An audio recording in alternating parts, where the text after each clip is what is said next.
Kita berdoa. Terima kasih Tuhan atas berkat-Mu di malam hari ini. Kami bisa duduk bersama-sama dengan keluarga kami. Semuanya itu oleh karena berkat Tuhan dan perlindungan Tuhan.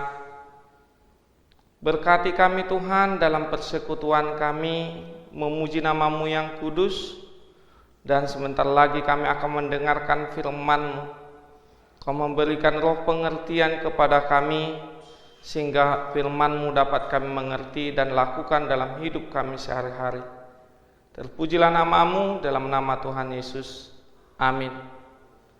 Firman Tuhan untuk kita di malam hari ini dalam kebaktian rumah tangga tertulis dalam Yehezkiel pasal 34 ayat 11 sampai dengan ayat 16. Saya akan baca untuk kita, demikian firman Tuhan.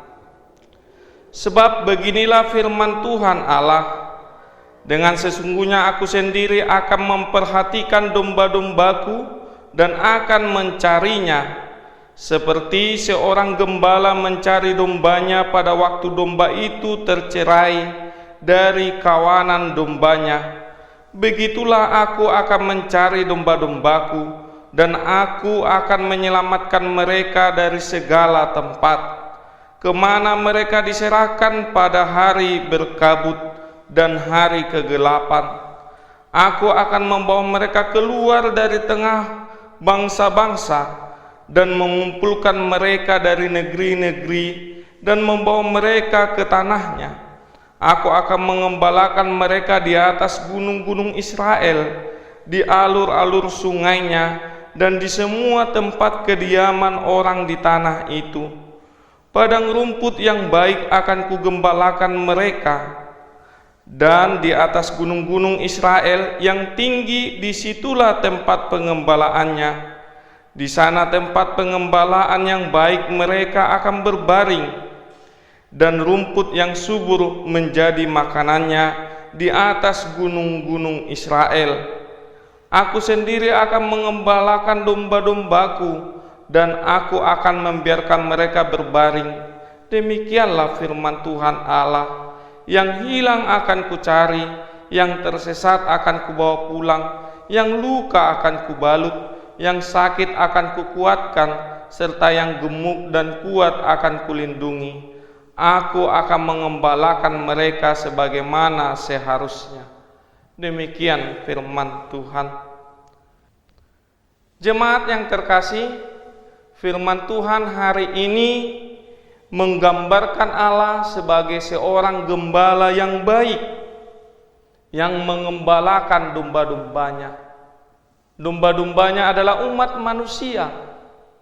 Tentu ketika kita berbicara tentang gembala dan domba ada ikatan emosional, di mana domba akan mengikuti perintah dari sang gembala, dan gembala bertugas untuk melindungi dan merawat domba-dombanya. Domba-dombanya itu adalah manusia.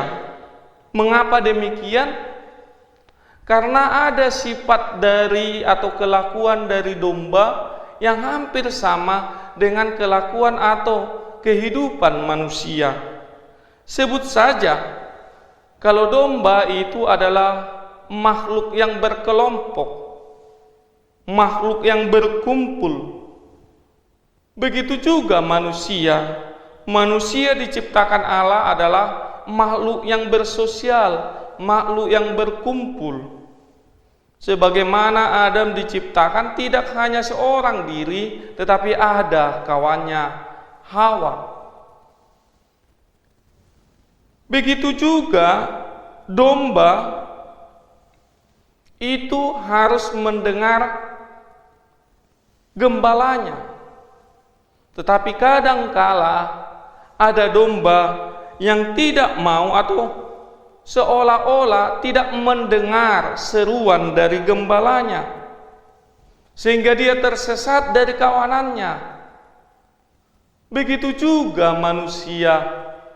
Allah sebagai gembala yang agung seringkali tidak didengar atau seolah-olah tidak didengar oleh manusia, sehingga manusia itu tersesat dalam kehidupannya tanpa tujuan. Dia terpisah dari orang-orang kudus, dari kawanan domba-domba Allah.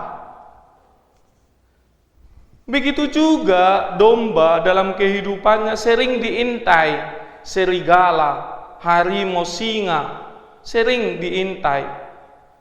Begitu juga manusia dalam kehidupannya sering diintai oleh si iblis, sehingga si iblis ingin menerkam manusia itu dan membuat manusia itu menjadi pengikutnya. Jemaat yang terkasih, kalau kita lihat kehidupan kita saat ini, pertanyaannya adalah, apakah kita termasuk kawanan domba yang mendengar gembala agung kita? Apakah kita termasuk domba yang hidup bersekutu dengan sang gembala agung?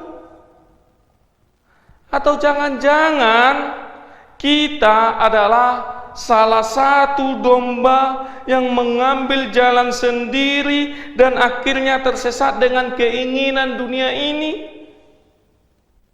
Atau jangan-jangan kita adalah domba pembangkang yang tidak mau diarahkan oleh gembala agung? Sudah diperingatkan tetapi kita membangkang. Sudah diberi peringatan tetapi kita tetap membangkang. Pembangkangan kita seringkali oleh karena silau, tergiur dengan apa yang ditawarkan dunia ini. Kita mengabaikan seruan, kita mengabaikan suara arahan dari gembala agung untuk mengarahkan kita ke tujuan yang seharusnya kita capai, seharusnya yang tempat yang harus kita sampai. Hati kita, pikiran kita lebih tertuju kepada apa yang kita inginkan di dunia ini. Kita lebih tertuju kepada padang rumput, air yang kita lihat. Padahal sang gembala agung katakan, ada tempat padang rumput yang lebih luas, ada air yang lebih sejuk daripada yang kita lihat tersebut. Yang kita lihat tersebut adalah tempat yang membuat kita jauh dari sang gembala, jauh dari kawanan domba-domba, orang-orang kudus. Jemaat yang terkasih, kalau kita lihat kehidupan kita, memang kita sering kali berusaha untuk mendengar dan taat kepada suara sang gembala agung. Kita berusaha tetap setia atas tuntunan dan arahannya dalam hidup ini. Tetapi ada saatnya di mana kita mengabaikan suara arahan gembala agung. Kapan itu? Yaitu ketika hati dan pikiran kita biarkan tergiur dengan yang ditawarkan dunia ini. Kalau dalam bahasa Batak disebut dorma. Dorma ni purtibio, mabaik kita tertai tulomoni rohana. Sebab apa yang ditawarkan dunia ini biasanya di mata kita, di hati kita, biasanya kelihatan lebih hijau, lebih enak, lebih segar daripada apa yang ditawarkan Allah. Akhirnya kita meninggalkan kawanan orang-orang kudus, akhirnya kita meninggalkan gembala agung, dan kita lakukan sesuka hati kita. Pada saat itu si iblis akan mengintai kita dan berusaha membawa kita jauh dari hadapan Tuhan. Lalu ketika kita sudah menikmati apa yang ditawarkan dunia ini, ternyata apa yang ditawarkan dunia ini tidak bisa memberikan kita rasa aman. Lihat orang kaya, apakah mereka merasa aman? Tidak. Bahkan ada orang kaya yang semakin takut. Kalau aku mati, kemana hartaku? Hartaku yang banyak apakah dikelola dengan baik oleh anak buahku, karyawanku? Rasa takut, khawatir akan semakin menghinggapinya bagi beberapa orang kaya yang tidak percaya. Tidak bisa memberikan sukacita dalam hidup orang. Apa yang ditawarkan dunia ini tidak bisa memberikan sukacita penuh terhadap hidup kita. Kalaupun yang ditawarkan dunia ini sanggup memberikan sukacita kepada kita, itu hanya sebentar saja. Sebab akan mengikut rasa khawatir, akan mengikut rasa takut. Sehingga sukacita itu hanya sementara, sesaat saja, lalu diliputi lagi rasa khawatir. Dan begitulah lingkaran setan yang akan terus menghantui kehidupan orang yang tidak percaya, orang yang selalu mencari apa yang ditawarkan dunia ini, sehingga dia menomorduakan apa yang ditawarkan oleh Allah Sang Gembala Agung. Firman Tuhan hari ini mengingatkan kita, kalau kita adalah salah satu domba yang tersesat itu, maka kembalilah kepada Sang Agung, Sang Gembala Agung. Gembala Agung selalu mencari domba-domba yang tersesat kita, supaya dibawanya kembali. Kalau oleh karena dunia ini kita terluka, datanglah ke hadapan Tuhan. Tuhan akan sembuhkan. Luka-luka kita akan dibalut. Kalau kita tidak memperoleh sukacita di dalam dunia ini, datanglah kepada Tuhan. Tuhan akan penuhi sukacita kita. Kalau kita merasa selalu takut terhadap apa yang akan terjadi di masa yang akan datang, datanglah kepada Tuhan. Tuhan akan beri pengharapan supaya setiap hari-hari kita jalani dengan penuh sukacita. Dengarlah seruan dari Sang Gembala Agung. Taatilah arahan dari Sang Gembala Agung. Berangkatlah dengan penuh sukacita ke tujuan yang diberikan atau yang diarahkan Sang Gembala Agung. Datanglah dalam kerendahan hati, bersujud, mengaku dosa-dosa kita. Ini yang diminta oleh firman Tuhan kepada kita. Sebab apa? Sebab sudah menanti konsekuensi kehidupan di ujung perjalanan kita. Firman Tuhan hari ini adalah nats epistel pada ujung tahun Parhuriau, di mana kita mengingat orang-orang yang kita kasih yang terlebih dahulu meninggalkan kita. Ketika itu terjadi dalam hidup kita, maka kita tidak bisa lagi memperbaiki kehidupan. Selama ada roh dalam diri kita, selama masih bisa kita hidup dalam dunia ini, masih ada kesempatan. Belum ada kata terlambat atau tidak ada kata terlambat. Berjalanlah, lakukanlah, datanglah, lakukanlah, taatlah terhadap seruan Sang Gembala Agung. Kalaupun dalam menaati Gembala Agung, kita harus berusaha keras dalam hidup ini. Ingat, semuanya ada tujuannya.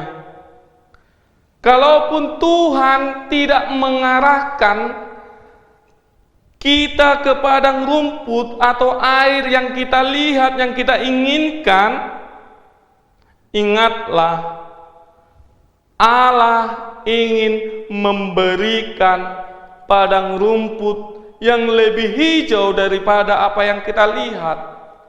Ingatlah, Allah ingin memberikan air yang lebih sejuk daripada yang kita lihat.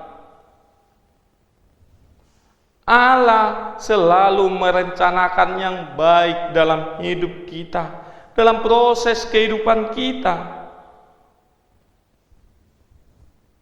Yeremia 29 ayat 11 katakan demikian, sebab aku ini mengetahui rancangan-rancangan apa yang ada padaku mengenai kamu. Demikianlah firman Tuhan, yaitu rancangan damai sejahtera, bukan rancangan kecelakaan, untuk memberikan kepadamu hari depan yang penuh harapan. Mari, arahkanlah hatimu, arahkanlah pikiranmu, hidupmu ke tuntunan yang diberikan oleh Tuhan Sang Gembala Agung kepada kita, sehingga kelak kita bersuka cita di kerajaan Allah yang sudah disediakan bagi orang percaya. Kembalilah, hai domba yang tersesat. Amin. Kita berdoa. Terima kasih Tuhan, firman-Mu hari ini mengajarkan kami betapa kami harus mendengar seruan Sang Gembala Agung dalam hidup kami. Arahkan hati dan pikiran kami Tuhan ke tuntunan yang diberikan oleh Tuhan kepada hidup kami. Walaupun kami bersusah payah, tapi ketika kami dikuatkan, maka kami mampu melanjutkan hari-hari kami. Ketika kami kesulitan, kami berharap kepadamu Tuhan, berikan kekuatan hikmat, sehingga setiap langkah kehidupan kami seturut keinginanmu, seturut ke arah yang Engkau tunjukkan kepada kami. Memang kami adalah domba-domba yang tersesat, yang sering kali mengabaikan seruan-Mu. Oleh karena itu Tuhan, ampuni kami, berikan kami pengharapan yang hidup, dan berikan kami kesempatan untuk lebih baik lagi ke arah yang akan datang. Berkati kehidupan kami Tuhan, sehingga kami kelak bisa bersama-sama hidup dengan sukacita di rumah-Mu yang kudus, yang penuh dengan kekekalan. Engkau Tuhan yang memberkati setiap jemaat-Mu dalam hari-harinya, dalam aktivitasnya.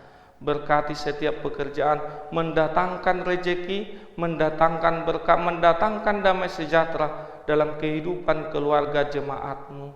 Ketika jemaat-Mu di dalam suatu pergumulan yang berat, bantu Tuhan, berikan iman yang teguh, sehingga mereka dapat melalui semua pergumulan itu dalam pengharapan daripada-Mu. Begitu juga setiap jemaat-Mu yang sedang mengalami suatu penyakit Tuhan, sehingga terbaring di rumah sakit atau di rumah. Kami memohon Tuhan, Engkau memberkati setiap makanan, setiap minuman, obat, tangan-tangan medis menjadi perpanjangan tangan-Mu, memberikan kesembuhan kepada setiap jemaat-Mu, bersukacita melanjutkan kehidupannya. Lindungi kami Tuhan dari setiap penyakit yang melanda negara kami ini. Anak-anak jemaat-Mu dalam tumbuh kembangnya, berikan kesehatan, berikan kepintaran, kebijaksanaan. Di dalam pendidikannya, Engkau berikan Tuhan kerajinan melanjutkan pendidikannya secara online maupun secara tatap muka. Kepada anak-anak kami yang sedang bekerja, berikan mereka Tuhan semangat supaya setiap tugas dan tanggung jawabnya bisa dilakukannya. Terlebih Tuhan, kami memohon supaya anak-anak kami dijauhkan dari keinginan-keinginan dunia ini. Hati dan pikirannya selalu kepada orang tuanya, terlebih kepada Tuhan. Begitu juga Tuhan, hari-hari kami, segala program gerejamu kami sampaikan ke dalam tangan-Mu. Engkau berkarya, Engkau menunjukkan kuasa-Mu Tuhan, sehingga segala rencana dari gerejamu boleh berjalan. Terlebih dalam persiapan-persiapan Natal yang diselenggarakan oleh setiap kategorial yang dilakukan kelak secara online.